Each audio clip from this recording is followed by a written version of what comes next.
Hey everybody, how's it going today? Hope everybody's good and safe going through all this crazy stuff. I just wanted to post a video here today. I've actually got quite a few messages and emails in the past for the process on how to set the mileage on the 99 to 02 GM clusters. It's I'll be honest, it's kind of a nightmare, but I'll show you the process if you want to learn. I just powered this one on. We can see it's got 241,997, and I do understand that a lot of people don't pay attention when their clusters go bad, and they go and buy a used one, and sometimes they give them back as a core, and the next thing you know, your mileage is way off, and you want to know how to reset it. This is a little bit more difficult than the 03 to 06 or 07. But if you want to know, I'll go ahead and show you the process. And as always, if you ever need one done or a repair, you can always get a hold of me and mail it to me. I do a lot of mail orders, same day turnaround on all my cluster repairs. And I don't mean to keep beating the GM cluster thing to death, but I do have a lot of reprogramming videos and some Ford cluster stuff coming up soon. So first thing here I'll show you on this one, right now it's at 241,997. What we're going to do is I'm going to pop it apart and then pull the board off of the faceplate here, and we'll strip it down to just the bare board, and I'll show you what it takes to do the mileage correction on these. Alright, so I just followed the clips along and removed the back cover on the cluster. Same thing you would do if you were going to try and replace or upgrade your LED bulbs here in the back. But once we get to this point, all you need to do is carefully just pull up on the circuit board evenly, but don't pull it all the way off because there is a connector on the inside. And once you get the cover up, we're just going to pull this and unplug the little display, and we're going to end up with the same board. Sorry, you can see here, there's the plug, there's your little display, just unplugged off the back. Don't pull your needles and everything off, that way you don't have to recalibrate everything or reset the gauges. We're going to set that off to the side, and what I'll do here is I'll plug this back in and power it up. So you can see it's the same cluster, 241,997, and the customer requested 143, roughly 541 on this one. So next thing we do here, definitely power it down. And on these clusters, the best way I found to do them, and you might see other videos where people try to get to the EEPROM by soldering on the backside. Do as you will. But this is what makes these clusters a nightmare here, is we're going to have to pull, desolder both rows here. I think there's 64, something like that, total solder joints, not the top row obviously. So what I'm going to do right now is I'm going to grab, I have a Dremel with a little wire brush, and there's sort of a wax or some sort of a film coating that they put over these solder joints here. And this is pretty much the worst part of this cluster. So I'm going to grab my my little rotary tool here and the brush, and we're going to clean up these solder joints. You can actually see it right there, where how shiny it is. We're going to clean these up, get them down to bare solder before we desolder them, because we don't want a bunch of contamination in there. So let me get set up and clean these up, and we'll go from there. Okay, so basically what I did here is I have a little wire brush on a Dremel, and I just quickly run through both sides where we're going to be desoldering. You don't want to hammer it really hard and tear up the board, because we are going to be pulling all the solder off here. And then after I give it a quick pass there, I have a little soft bristle brush. That I just put a little bit of 90% rubbing alcohol on there, and I just kind of brush it. That way we don't tear up the board and make it difficult for ourselves to solder and desolder this. So I'm going to set the camera up on a tripod now and just give you a quick rundown on how we desolder these to get this chip off so we can access the EEPROM chip. So I'm going to go ahead and set this up on a tripod and we'll pull this board off. Okay, hopefully I set this up to where you can see it. So I have my soldering iron set at 375 Celsius. This seems to work best through trial and error, and basically all we're going to do is we're going to heat up each solder joint, use a solder sucker, and then pull it off. And what we're looking for, might be hard to see, is you definitely don't want to pull these traces off. So go along, I'm going to pause the video obviously, and I'm going to pull all the solder off both sides, and then we'll have a quick look at it. And what you want to see is exactly like that right there. You don't want to have to use any force on the chip, and you don't want to tear up the traces. So when we pop all these loose, basically when we desolder it all, the chip's going to come right out. It's going to leave us some nice solder pads, and that's the biggest mistake that people typically make, is either too much heat or they leave the solder on and try to force the joints out. And the best thing to do is just pop it loose with a soldering iron. So I'll go ahead and do all these, and then I'll do a close-up view of what it looks like when we're about to take it apart. Alright, so I went through and I desoldered all of them. And basically what we're looking for, and it's going to be hard to see in the video, what I usually do, and I've already done it, is I grab a little pick tool.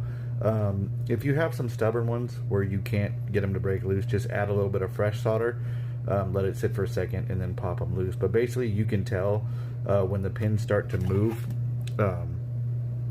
that there's no more connection and you're not going to tear up the pads. And what I usually do is I'll just put a little bit of force down on the two outer blue or black connectors that come through, and you'll kind of feel the board pop loose just like that. So we have all of our traces still. We'll try the other side. Sorry, I'm working from behind the camera, and it pops loose, and now we can kind of clean those up before we put it back together. But our main goal is to get this chip off, because here is our mileage EEPROM on the top of the chip that we just took off. For some reason on these ones, GM made it extremely difficult to access that chip, but that's what we're after. I'm going to pause the video and get set up. We're going to clean this chip off before we pull it from the board, so when we put it in the programmer, we get a good connection. Okay, so what I've done here is nothing extreme, but basically save yourself the trouble of destroying the chip and clean it before you pull it from the board. It makes for soldering it back on easier. On this one here, I just used a soft bristle brush and just kind of cleaned it. And then I use a little, either a screwdriver or a pick tool, and I just kind of run it along the edge of the EEPROM chip.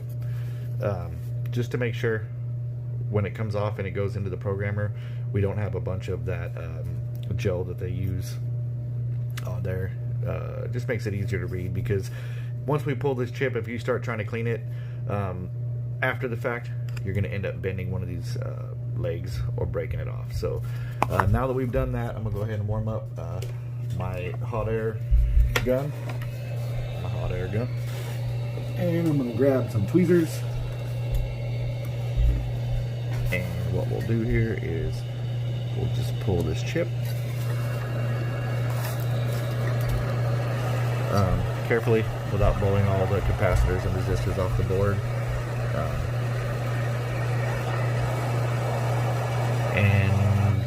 I'm waiting for this to warm up. I got my hot air gun set to 380 Celsius. I'm just going to warm it up.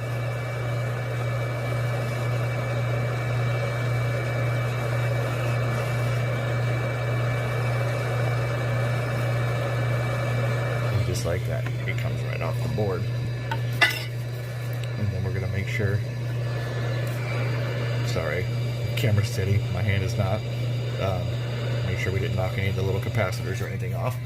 And what I'm going to do right now is I'm going to get a Q-tip and some alcohol, and I'm going to go ahead and wipe this down. Sorry about that. Okay, so now what we're going to do is take our chip, and then we are going to take our socket here out of our programmer, and we're going to set this chip into our adapter. Let me find my tweezers here. We're going to set the chip into the adapter, which I'll do right now. Sorry, I got to pull it out of the view of the camera because my eyes aren't what they used to be.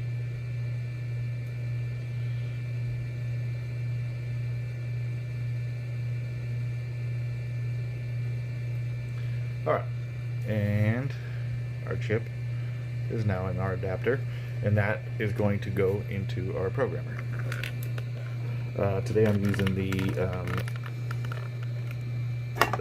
4x4. I also have the Mini Pro, which is a lot cheaper. This one here is a TL866. Pretty cheap little tool, works great for me. I like the interface a lot better on the GQ 4x4. I'm gonna go ahead and set this in the socket in the programmer, and we'll get a read on this chip. Alright, let's try to run through this. So I got the chip is in the programmer, and I opened up the program I use, and converter up here. And the reason why I have this little converter running is because this program works in kilometers and I need miles. So the mileage I'm looking for is 143,541, which I converted over. You could use a calculator, but it's 230,995. And I'll show you why that's relevant here. So what we're gonna do is search for GM, Chevrolet, and then we're not going to look for Silverado. The way it's set up in this program is we're going to look up Chevrolet pickup 99 to 02, and take note that the chip is a 25020. Okay, so now we open up whatever USB programmer you're using, and then what we're going to do is we're going to set the device, which I've already done, but I'll kind of walk you through it. And then we are going to put 25020, and then you don't have to put atmel, but I do. Just the chip number is fine. And now we're configured for that chip, and we're going to hit read. Oh, we got to read right away. Sometimes when the chip's dirty, you got to check something looks good. You have to fiddle with it a little bit, but that's why we cleaned it first.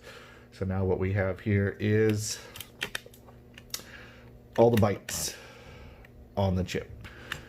Okay, so I'm going to go ahead and move this down, and now in our odometer software, we're going to put 230,995, which is the kilometers that we converted over there, and then it's going to hit calculate.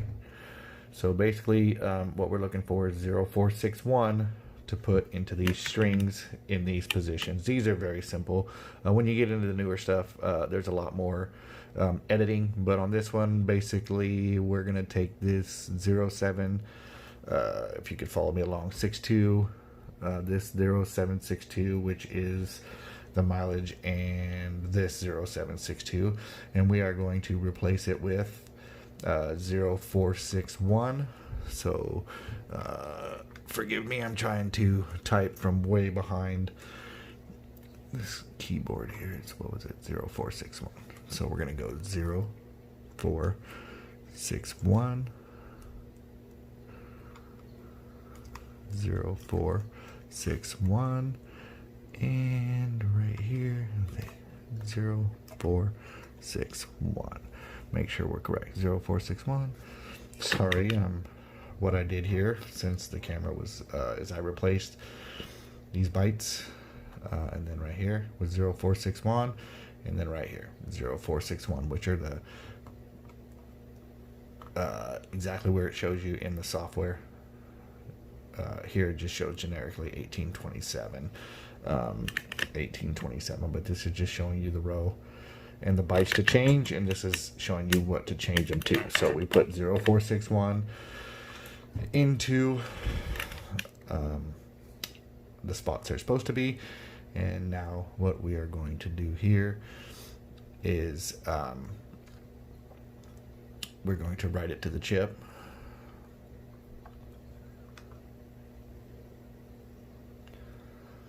Alright, and then we're going to read it. And we have 0461. 0461. So we've successfully written to our chip. So now what we do is we're going to take it out of the programmer. We're going to solder it back onto the chip, put it back into the cluster, and our mileage should be correct. Okay, so now what I'm going to do from behind the camera here is I'll probably just set it back on, but we're going to set the chip back in, and I'm just going to hit it with the heat gun until it reseats itself. I don't know if I'll be able to do it on the actual video, but one thing I did realize is I didn't tell you guys to take note of the orientation of the chip before you pulled it off. So once I get it put back on, I'm going to show you a close-up of how the chip sits, so that way when you put yours back together, you don't waste all this time putting the cluster back together and realize that you have the chip in upside down. So my fault, but at least I caught it, and I'm going to go ahead and get this chip reset, and I'll show you which way it faces, and then we'll get it soldered back together. Alright, so I got the chip set back on the board, a little bit of heat, it'll go right back on. I touched up the edges in a couple spots, but it's fine. And then the orientation is going to be, if you look closely at the chip, it's going to have a number like 42925, and then the little AT logo, and then another number 3023, and that's the orientation. So the 4295 is going to face the exact direction of how this chip is sitting right now, just so you guys know. And I'm not sure if you could see it or not in the camera, but you may be able to. You could kind of make out the 4. So what we're going to do now is we're going to put this chip back through the board here. I'm going to go ahead and resolder all those little connections back together, and we'll see if the mileage changed. Alright, so I went ahead and got the board soldered back together. Once you clean them up, it's pretty simple. One thing I did want to point out is there's a couple of traces on these boards that don't have any connection. They're just solder pads that are stuck to the boards, and occasionally when you do solder them back together, the heat, they'll pop off because there is no traces or nothing connected to them. It happens, it's not too often, but it happened on this one here, you can see, but there's actually no connection to that trace, so it doesn't affect the cluster at all. And the ones that that are all connected, they're actually attached to the board quite a bit better. I don't know, it's just one of those things. So if you have one pop off when you try to solder it back on, it ain't a big deal as long as you have good connections and all these solder joints are good. So that's about all there is to it for the mileage. And let's go ahead and plug this back in and power it up and see what we got. Okay, we got 143.615, and I was after 143.541. Since it's not an even conversion from kilometers to miles, sometimes you're off. Not much, you shouldn't be way off, but a few miles here or there. So that's all there is to it. I know there's a couple of other programmers you can buy, or a couple other ways to do this, but for me, it works. When I get one, I need an adjustment to do an adjustment on. In all honesty, without making the video, I can usually do these in about 20 minutes, so it's not really a big deal. All that's left is just put the front plate back on, make sure you reconnect your little connector here, and you shouldn't have to recalibrate the gauges since we didn't pull them out of the front cover, but that's all there is to it. I just wanted to give you a little rundown on what it takes to actually adjust the miles on the 99 to 02 GM cluster. So again, thanks for watching, and hope this helps you out.